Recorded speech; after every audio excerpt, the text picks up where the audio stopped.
মায়ের আগমনে সকল পরিবার ভরে উঠুক খুশির হাওয়ায়। শারদ শুভেচ্ছা সকলকে। আসন্ন শারদীয় দুর্গাপূজা উপলক্ষে আজ চুঁচুড়া শহরে এক বিশেষ অনুষ্ঠানের আয়োজন করা হয়। এদিন পুজো বারোয়ারি কমিটিগুলির হাতে সরকারি চেক ও গাইড ম্যাপ তুলে দেন জেলা প্রশাসন ও জনপ্রতিনিধিরা। অনুষ্ঠানে উপস্থিত ছিলেন জেলা শাসক মুক্তা আর্য, হুগলি জেলার অন্তর্গত Chandannagar police commissioner Amit P Javalgi, Chandannagar police কমিশনারেটের DC Alaka Nanda Bhawal, DCP headquarter Isani Pal, সদর মহকুমা শাসক স্মিতা সান্যাল শুক্লা, চুঁচুড়া বিধানসভার বিধায়ক অসিত মজুমদার, চুঁচুড়া পৌরসভার পৌরপ্রধান অমিত রায়, সপ্তগ্রামের বিধায়ক তপন দাশগুপ্ত, চন্দননগর কর্পোরেশনের মেয়র রাম চক্রবর্তী, জেলা পরিষদের মৎস্য ও প্রাণিসম্পদ কর্মাধ্যক্ষ নির্মাল্য চক্রবর্তী এবং চুঁচুড়া মগরা ব্লকের বিডিও সহ 2 শহরের থানার ভারপ্রাপ্ত আধিকারিকগণ। পাশাপাশি উপস্থিত ছিলেন ইলেকট্রিক ও ফায়ার ব্রিগেডের অফিসারগণ, প্রশাসন দপ্তরের আধিকারিক এবং চুঁচুড়া পৌরসভার কাউন্সিলর মৌসুমী সাহা সহ একাধিক জন প্রতিনিধি। প্রতি বছর দুর্গাপূজাকে কেন্দ্র করে হুগলি জেলার বিভিন্ন বারোয়ারি কমিটি সরকারি আর্থিক অনুদান ও প্রশাসনিক সহায়তা পেয়ে থাকে। এ বছরও তার ব্যতিক্রম ঘটেনি। অনুষ্ঠানে শতাধিক পুজো কমিটির প্রতিনিধির হাতে চেক তুলে দেওয়া হয়। ব্যুরো রিপোর্ট, চুঁচুড়া নিউজ। আজকে আমরা চন্দননগর, ভদ্রেশ্বর এবং চুঁচুড়া থানা এলাকার যতগুলো দুর্গা পুজো কমিটি আছে ওদেরকে এখানে ডেকে এখানকার বিধায়ক, মেয়র সাহেব, ডেপুটি মেয়র, চেয়ারম্যান এবং জেলা সভাধিপতি, কর্মাধ্যক্ষ, জেলা শাসক, এডিএম সাহেবরা সবাইকে নিয়ে এসডিও আমরা এখানে চেকগুলির প্রোগ্রাম এখানে অনুষ্ঠিত করেছি। এখানে আমাদের মেন উদ্দেশ্য ছিল এদেরকে সকলের সঙ্গে আমাদের একটা ইন্টারাকশন থাকবে, আমাদের কিছু ইনস্ট্রাকশন থাকে পুজোর আগে, যেমন লাইসেন্সের জন্য কীভাবে আমরা অ্যাপ্লাই করব, যদি ওদের কোনো প্রশ্ন বা কোনো ভুল ত্রুটি হচ্ছে তাহলে ওটাকে ঠিক করা, প্রশাসনের যত এজেন্সিগুলো আছে এখানে যারা যুক্ত আছে, যেমন ফায়ার আছে, ইলেকট্রিসিটি আছে, ওদের কী কী করণীয় থাকে, ওদের কী কী প্রিপারেশন থাকে, ওগুলো এখানে আলোচনা হলো। এছাড়া আমাদের কিন্তু কোনো দিকে কী বার্তা দেওয়া রাখার দরকার, যেমন স্ট্যাম্পিড না হয়, মানুষের কোনো অসুবিধা না হয় এবং ইলেকট্রিক ফায়ারগুলো না হয়, সেই জিনিসগুলো আমরা এখানে ওদেরকে সতর্ক করলাম। এবং যে চেক দেওয়া হচ্ছে সরকারি কাজের যে অ্যাওয়ারনেস প্রোগ্রামগুলো সব কমিটিগুলো ঠিকমতো করে, যেমন ডেঙ্গি আগেন্স্ট ডেঙ্গি বা সেফ লাইফ সেফ ড্রাইভ, এটা নিয়ে কীভাবে আমরা অ্যাওয়ারনেসটাকে বাড়াতে পারি, এসব কিছু এখানে আলোচনা করা হবে। সবাই যারা মেয়র সাহেব এবং এমএলএ সাহেবরা সবাই এখানে এসে উপস্থিত ছিলেন। খুব ভালোভাবে অনুষ্ঠান আমরা করেছি। সকলকে আমরা আগাম শারদীয় শুভেচ্ছা জানাচ্ছি।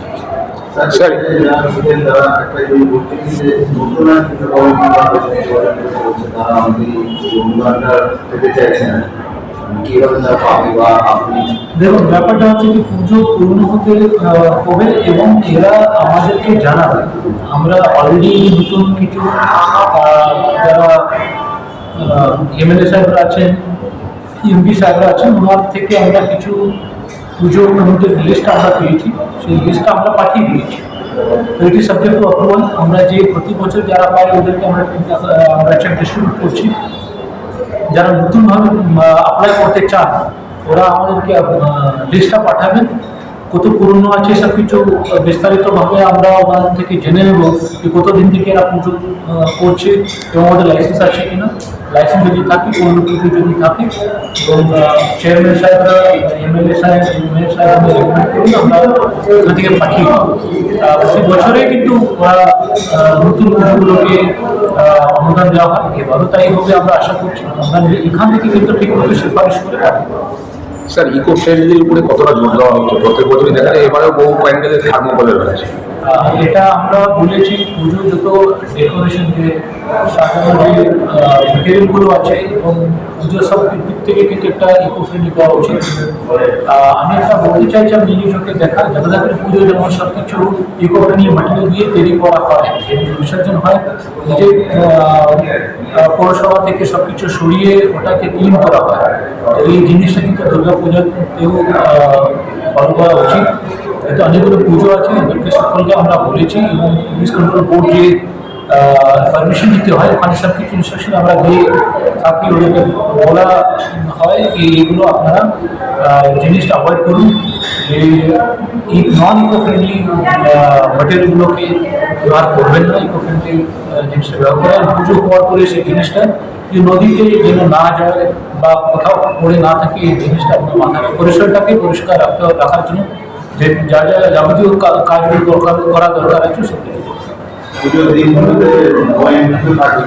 আচ্ছা, পুলিশ দিক থেকে আমরা বলি প্রথম আমাদের সবথেকে বড় চ্যালেঞ্জ হচ্ছে ট্রাফিক ম্যানেজ করা। এই ট্রাফিকের বিশেষ দল আমরা নামাচ্ছি, বিশেষ নো এন্ট্রিগুলো বড় গাড়িগুলো আমরা ঢুকতে দিই না, এবং যেখানে বেশি ফুটফল থাকে ওখানে বেশি অ্যারেঞ্জমেন্ট থাকবে। পার্কিং দিক থেকে আমরা অ্যারেঞ্জমেন্ট রাখবো। আমরা অলরেডি আমি রামপুরি, উত্তরপাড়া, শ্রীরামপুর, রিসরা এসব জায়গাগুলো আমি ঘুরে এসেছি। আজকাল আমরা চুচুড়া এবং ভদ্রেশ্বর, চন্দননগর এলাকাগুলো ঘুরবো, কোথায় কি পার্কিংয়ের সমস্যা হচ্ছে এসব দেখা হবে। প্যান্ডেলে ভিজিট করা হবে, এই যে এন্ট্রি এক্সিট দুটো আলাদা করে রাখা দরকার আছে, এবং ইলেকট্রিক ফায়ার যেন না হয় সেই জিনিসটাকে ওদেরকে প্রস্তুতি আছে, আমরা ইন্সপেকশন করব। এছাড়া আমাদের মহিলা নিরাপত্তার জন্য আমরা বিভিন্ন জায়গাতে সিসিটিভি ব্যবস্থা করা হয়েছে, পৌরসভা থেকে এবং বিভিন্ন মিউনিসিপ্যালিটি থেকে অনেক সিসিটিভি লাগানো হয়েছে। এছাড়া আমাদের উইমেন্স টিম এবং মহিলা সকল পরিবার ভরে উঠুক খুশির হাওয়ায়। শারদ শুভেচ্ছা সকলকে।